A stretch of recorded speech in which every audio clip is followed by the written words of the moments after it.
Hello, it's Tess here again, coming to you from sunny Washington State. Enjoy it while it lasts. Today's book review is for Cane River. And yes, it was an Oprah's Book Club pick a long time ago. Lolita Tad May was the author. I actually picked this up at a dollar store, and I know that sounds crazy and you probably won't find it ever again. But the dollar stores sometimes do have really good books. Sometimes they're just weird, strange things you've never even heard of. A lot of times there's like sports biographies of, famous sportsmen. I have no idea who they are. But this was there. I was in college at the time, and $1 for a book is a good buy. So I bought it, just thinking, oh, it'll be entertaining. I love this book. It's one of my favorite books for the reasons of, number one, it's set near New Orleans. And there's not a lot of books set there, but there's some. It's based on fact. She's traced her own history, her own family, back to slaves that worked on plantations and things like that. Four generations of women is what it's based on.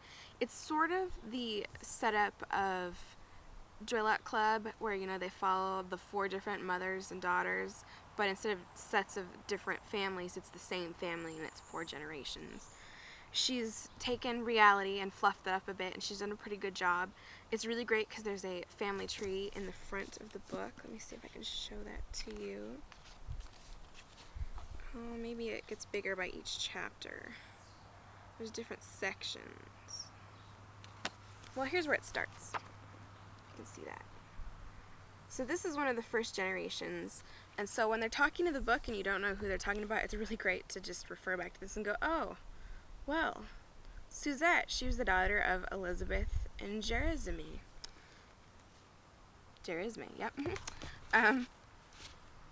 I loved it. It's all about the bleaching of their line, about how these black women just kept marrying or having children with white men, and by the time the 4th generation came along, some of them could pass for white.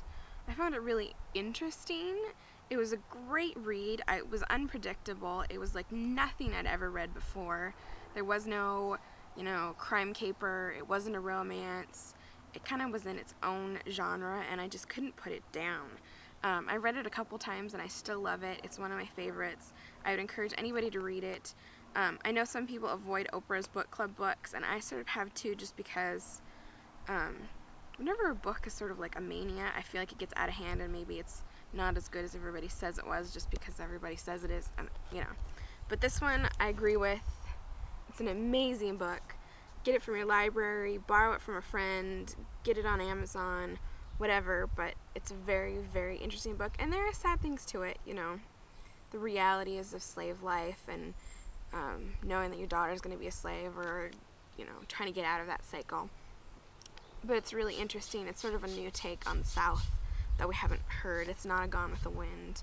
So please pick it up, give it a try. I'd love for some comments from other people who have read it.